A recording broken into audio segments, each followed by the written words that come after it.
Hello everyone, so I hope you all had a great spring break. This week we're just going to keep diving into what we've been doing and working on different forms of communication. We've looked at different forms such as intrapersonal and interpersonal, and we've also kind of worked on a little bit of public speaking. But what we're going to start focusing on today is small group communication, and this is chapter 10 in the text. Now, chapter 10 and 11 kind of cover small group and conflict communication, and we're going to be covering both chapter 10 and 11 a little bit this week and next week, as well as just kind of mixing them together. It works better when you can work them together. So let's just go ahead and start talking about what the lesson this week, small group communication. So what is small group communication? Remember that small group is normally between 3 and 8 people, but it doesn't have to be that, but that's kind of the sweet spot where small groups work the best. But small group is a collective group of individuals. So there's a bunch of people, 3 to 8 normally is what we like to say, that are collective to make a group to have some common purpose. They need to have a common purpose, and if not, then why are they meeting? Their common purpose could be to make an A on the test. Their common purpose could be to solve world hunger. It can be something small or something large. If you and a group of friends are going out to eat, that's a small group. What's your common purpose? To get food and to have some socialize, or to socialize, not to have some socialize. So the common purpose can be something so basic as to eat, or it can be something so big as to run for president or something like that. Now, they're interdependent. This means that they each rely on each other, but they're also needing themselves. So if I don't do my work, you're going to fail. And if you don't do your work, I'm going to fail. But I have my own stuff, and I have to do my own stuff by myself, and you do your own stuff by yourself, and Sally over there does her own stuff by herself. But if Sally doesn't do it, then it affects my work. So we all need each other, but we also are doing our own work at points, okay? So you're a small group, and you're all working together, but at points, you're kind of working alone, but you're needing other people to work alone, okay? And then finally, there's organized rules, and then you see each other as a group. When you present or when you show people your group or when you talk about your group, you're not saying, well, I did this, I researched this, I found all of this. You're going to say, well, I, within my group, did this. When you present, you're going to be as a group. You're going to be as a whole. You're represented by your group, not just you as the individual. Now, within it, the team, there are many different roles, which we'll cover more later on throughout the class. But this is what we're going to be focusing on, is that you need a specific purpose. What is your common goal, your common purpose? If it's something so broad, then you're not going to be able to be successful. You need to pick out what is the specific goal. What is the one point that you're going to? The feminist movement, now remember, feminism is wanting everyone to be equal. It's not women, power women. That's called an extremist. We're just looking at the feminist movement where they want everyone to be equal. Their specific purpose is to have equality for all. Now that sounds very specific, but when you look at it, there are all these different groups that are coming up that are saying, well, we're this, or we're this, and we're this. Well, the feminist movement, their purpose is to have equal and want to have equal for all. So now they're getting very broad where they want to pull this person in, pull this person in, pull this person in. It started out being equal between the sexes, men and women equality. And then it kind of came into races, and then it went into sexual orientation and different things like that, which is an awesome purpose, but it started out being very specific to have equal to all, but when looking at it, they're coming into a lot of issues because their specific purpose is actually a very broad topic. Okay, so when you do that, make sure you know the one specific purpose. You need to make sure that you clearly define the roles. I am doing this for the team, and you're doing this. You need to state those roles out loud. If you assume that someone else is doing something, that's when conflict comes and miscommunication comes in. So before you leave your team and your group to go home and work on your own stuff, you say, I'm doing this, you are doing this, and someone needs to write them down and actually send it out via email or text so you can then say, I'm doing this, you're doing this, and know exactly what you're wanting to do. So make sure that you clearly define the roles and what each person is supposed to be doing. Because if you don't do that, then people miscommunicate all the time. And again, I recommend you emailing it out, having it written down somewhere where people can easily come back to it. So if there is miscommunication, you can say, nope, it's written down right here. I am right and you are wrong. Suck it. No, I'm just kidding. But basically saying something like that. Okay? And then you need to be goal directed. Remember how I talked about that specific purpose? Everything you do needs to be going towards that goal. If it's a little off, that's okay sometimes. Having extra conversation, having extra fun, that's actually healthy for a group. But you need to make sure practically everything you do is going towards that common purpose. Even if what you're doing is going to a water park to make the organization a stronger organization because you're trying to build teamwork and just the relationship between that. That still goes for the common purpose. And then you want everything to be focused on the goal. If you're doing something and it's not really focused on your specific purpose, then why are you doing it? You need to stop doing that and make sure it can align with what you're doing. Okay? Now, group stages, this is very basic. When you start off, it's the opening. This is when you get to know each other. Hi, my name is, I'm from here, I like to do this, I'm very interested in this, okay? And then feed forward, this is where you're going to be saying, this is what needs to be done. You are doing this, you are doing this, I am doing this, okay? So you know what needs to be done. What is the goal? What's the issue we need to solve? Okay, good, we know what we're doing. Then you get down to business, okay? And the business is the problem solving. And then you're saying, hey, I found this information and share it with this person because you're talking about all of that, okay? So you get to know each other. You have your roles. And then you say, okay, this is actually where we're going to do it. And then you present, you finish, you do your final thing, you met your goal, yay. And then once it's done, before the group goes apart, you kind of talk about it. You say, okay, this went well, you evaluate it, or reflect on it, you do different things like that. And then you close. You might not ever see that group member again, or you might close that group project and say, okay, done. Monday we're starting a new group project because I work for a company with the same 5 people. Okay, and it could be a circle for you, or it could just go in a straight line and be done, and you might not ever see that person ever again. But very basic. Now, looking at formats, there are 4 main formats that we want to discuss. First is the round table. Round table is where everyone has an equal part and everyone is equally important. So I talk to him, he talks to her, she talks to me, I talk to him, her, me, no matter who it is. You can be in a large group and you're all equally contributing. You're all able to say something. There's not one true leader in there. It's the best way to brainstorm. Okay, so when you're brainstorming, you want to be in this, where everyone can speak about anything. Okay, and then second is the panel. The panel, a lot of times you see people up on a stage or something like that with chairs, and the panel members are speaking to the audience. Well, the audience can speak back to the panel members, and the panel members can speak to each other. Okay, so you have the experts who are up here on the stage who might talk to each other and then go out and talk to the audience comes back and talks to them or something like that. A great example of this would be if you watch the show Shark Tank. You have 5 sharks up there, and you have a couple people presenting, 1 or sometimes there's 3 or 5, and then they come and they present, and the sharks will talk to them, the sharks will talk to each other, the audience will talk to them, and it'll go back and forth. So that's what a panel is. Okay? Next is where you have the 4 or 5 or however many experts up here, and the experts are just speaking to the audience. They might go one at a time, they might all just sit up there and they might know the exact lines when they're supposed to speak. So this is the experts are speaking to the audience, okay? And they come, the audience does not really ask them questions, the members do not talk to each other like they do in a panel, the audience doesn't talk to them. It's literally one person goes and speaks, the next person goes and speaks. Sometimes they're on stage together, sometimes they're not. And then finally, this one is combined between these two, okay, is a forum. So this is where the people up here will then talk to the audience will talk back to them. They don't really talk to each other, but the audience talks to them and they talk to the audience and it goes back and forth. But if they start talking to each other and different things like that, then it falls into a panel, okay? So these are the 4 main types of groups, formats. Now, looking at small group culture, just like anything, there are group norms, role expectations, and cohesiveness, meaning that you want to make sure that you have a very well-rounded group and that everyone in the group is able to work together. And if there's a problem, you can work through it. There's not 2 people who are identical, because if there are 2 people who are identical, then it gets to something called groupthink, which we'll cover in a second. So you want to make sure that your group knows what they're doing and what they're expected to do. And you always have rules that are set, they're stated, and some are implied, okay? Now, there are 5 different group powers that we're going to go over. And these are the leadership styles, okay? So a power is the ability to control the behaviors of others. And this normally is seen in groups. Now, this also is seen in like massive movements and different things like that, which you'll see with the examples.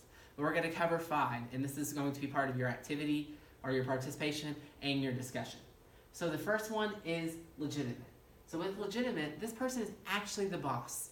They have the title. They are the president. They are the director. They are the person who does that.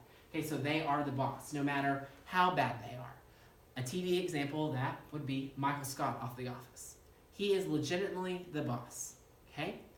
A real-world example about that would be President Trump. Now, no matter if you like Donald Trump or not, he's the President of the United States. He legitimately has power. Okay? So with his small group, with the group of America or the world, which is not 3 to 8, but he legitimately has power. Okay? So he has legitimate leadership power. Okay? Again, it does not matter if you like him or not, he has legitimate power. President Obama did, President Bush did, President Clinton did, all the presidents do, Queen of England, yada, yada, yada. Okay? Now, reverent power. This person is someone that they trust, someone that they respect. Okay? So with this, the example I have that's a very big TV and movie star is Tina Fey. I absolutely love Tina Fey. In her books, Tina Fey talks about how she gets in positions where people trust her and she trusts people. And then when you watch interviews of people who work for Tina Fey, they say, oh, I will always have her lead because I know that she will get stuff done and I just trust her with my life. And Tina Fey is actually known as one of the most trusting bosses in Hollywood. Okay? So she's a great boss. She's also a great actress, I believe. And I think she's hilarious. Okay? And her books are very good. A real-world example about that would be President Washington. Okay, so George Washington was the first president of the United States, and he also has legitimate power, but he became president because people believed in him. They did have an election for to be the very first president, but it was basically just given to him, and he was just so great, and people trusted him so much, and they respected him so much, they basically just gave him the first presidency, and he said, no, let's have a runoff, because he was that respectful, okay? So President Washington was a great example of a reverent leader. Now realize, like I stated before, he could also have legitimate power, but one leader can have all 5 different forms. One leader could have 6 or could have 2. One leader might only have 1. Okay, but they can fit in multiple categories. Okay, I'm just showing you one example of each. Okay, and the reward. Reward is someone who gives you a gift, who gives you raises, who gives you something like a compliment or things like that. A television example would be Jessica Day off of New Girl. If you have not seen New Girl, she absolutely loves everyone. She believes everyone deserves love. She compliments everyone. She gives food to the homeless. She does all this. She is like the picture of reward. She gives everyone a reward. She'll write everyone a thank you note. She just absolutely loves that. A real-world example about that would be Oprah. Okay, so Oprah Winfrey gives away cars. She gives away all these different things. She also has other different leadership powers, but she gives people rewards. She compliments people all the time. She does all these different types of things. Ellen would be another example of that, and many other TV personalities. Okay, but if Oprah gave you a car, you probably are going to feel obligated to do something for Oprah, no matter how big or small. Okay? Moving on to the next one is cohesive. Okay? Now with this is through fear and threats. These people terrify others to get what they want. They threaten people. They put people in a state of fear to try to move what they want to do and try to move people into the state that they want. A example, not a great example for TV, is Amy Poehler, who's Leslie Knope off of Parks and Recreation. In this example, she says she's going to waterboard someone. Now, if you watch the show, you know that she's actually a very kind person, but this was a funny episode, okay? But she's threatening someone, if they don't do what she does, she will waterboard them, okay? An example, a real-world example about that would be Adolf Hitler. Adolf Hitler threatened people to do what he did. If you look at his leadership style and how he did and how he moved people and he communicated and did everything, it was huge, okay? He's known as one of the best leaders of all time. He got people to do so much. His movement was so large and it was so amazing.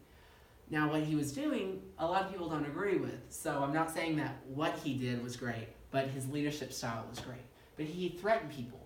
He did all of these crazy things, but he got people to do stuff. He moved people, he moved groups to do what he wanted to do, mainly because he was threatening their lives, but still. Okay? And finally, there's expert. So an expert is someone who's experienced, who is knowledgeable, who's skilled in that field. So someone who has went to school for a long time, so a doctor, different things like that. An example on TV about that would be Ross Geller off of Friends. Now in this example, Ross is a paleontologist, and he actually teaches paleontology at the local university in New York City. So in this example, if you haven't seen the show, someone asked him, what would a pterodactyl sound like? And he's like, oh, I think it would sound something like, now realize, he does it a lot better than me. But he has a PhD in paleontology. He knows what he's talking about. He's an expert in this field. He's experienced, he's knowledgeable, he's skilled. Okay, so he has leadership power when it comes to that field. Another example of that would be professors. Now these are professors at West Texas A&M University. Some of my co-workers down there. So these professors, they have PhDs in communication. Okay, so they're all very knowledgeable and they're all very smart. Now moving on to the very final part of the lesson. When you're trying to get group ideas, make sure you're brainstorming. And with brainstorming, you want to make sure that you're thinking uncritically and you're just thinking fast. It is more so about, and you don't criticize people, and it is more so about getting quantity, not quality. So for the first 30 minutes, you just want to start spouting out ideas. There's nothing called a bad idea when you're brainstorming. You write all these ideas down. You don't try to alter and fix ideas up. After 30 minutes and having tons of ideas written down on a piece of paper or on the board or wherever you do it, then you will say, okay, so let's start eliminating these. Let's start putting these together and redefining these and making these better, okay? And then you start combining and doing everything. And then you want to, with all these ideas, you can develop something so amazing. But if you don't brainstorm, if you start off with your one idea and everyone just goes along with it, that's called groupthink. You have a bunch of yes men and you go, oh, I have this idea. Oh yeah, that sounds good. The first idea should not be the idea you go with right away. Now, you might have an idea first, and then you might have 20 ideas after that and realize the first idea is actually the best one. That's okay. You had other ideas to make it better, to define your first idea. But groupthink is where everyone starts thinking the same thing. You're just kind of going through the motions, and everyone's doing like, yeah, that sounds good, and let's add on to that, and let's add on to this. And no one's questioning anything. If you have groupthink, then the issue with that is at the very end, when you present, people are going to see holes in your argument, or they're going to see holes in your presentation. You don't want that. You want the holes to be found before you present to who you are supposed to when they find holes.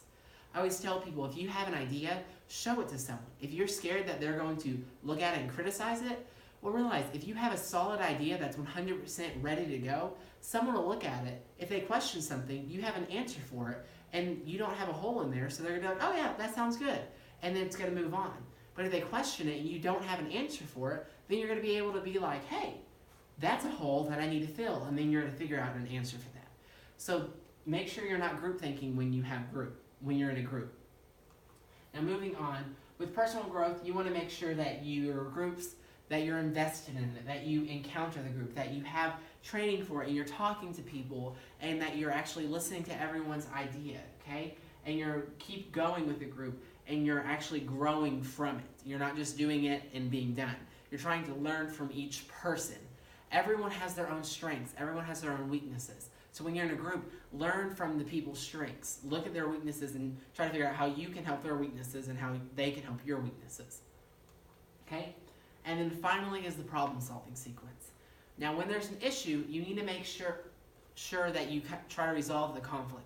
Conflict is needed. If you do not have a conflict in a group project, then that means you probably were going under groupthink and you're going to run into issues later on.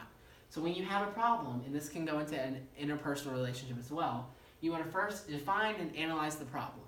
You want to pick one problem. You want to be specific. If you pick 5 different problems, then you're going to run into an issue. Okay? You want to make sure you're focusing on that one problem. Then you're going to establish the criteria. Say, okay, this is the problem, the one problem, this is what it is, and here's the criteria for us arguing. Okay? And then you're going to identify possible solutions, saying, okay, here are different ideas that we can do to try to resolve the problem. and then you're going to evaluate all of those solutions, pick the best one, and then you're going to test it out, okay? If you test it out and you fail and it doesn't work, don't be like, okay, we just got to keep trying harder with this idea. No, go back to step 2, establish more criteria. You might go through this a couple times. That's okay. If your idea that you thought was best is not working out, then try something new. Because if it's not working out, then your problem, the specific problem that you have, is not going to be resolved. Now, for your activity, your participation, what you're going to do is you can pick any movie. I recommend it having some group in it. So if it's a movie that focuses on one individual, like most Disney movies, or just solo Disney movies with like the princess or something like that, I would not recommend doing it. Okay? You want to look at the group, how they are, and how they work as a group. You will then write a brief thing to tell me about each character and how they worked as a group. An example I like to use is the Avengers, and that's going to be part of your discussion. Okay? So the Avengers, they work in a group, and Iron Man has the strength. Captain America has the strength, and different things like that.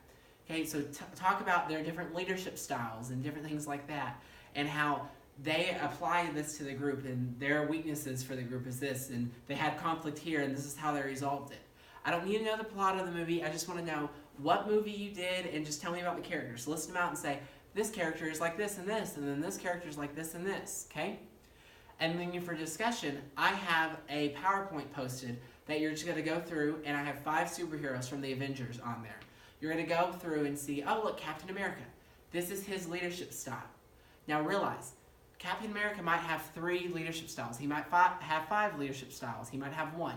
You're going to pick one and then argue why that is the one and try to give reasoning to your answer. Now, your answer can always be right as long as you can have information to back it up. So make sure you back up the information and then go from there. Okay? You're only going to pick one for each superhero, and there's 5 superheroes. Now, if you do not use all 5 leadership powers that we just talked about, that is okay. You might use 1 leadership power for all 5. Okay? You might only use 4, you might only use 3, you might use all 5. You just have to say, Captain America has this leadership style because of this. Iron Man has this one because of this. And that's all I'm looking for. Make sure you comment on your classmates just like normal. And other than that, I hope you have a great week. Bye, guys.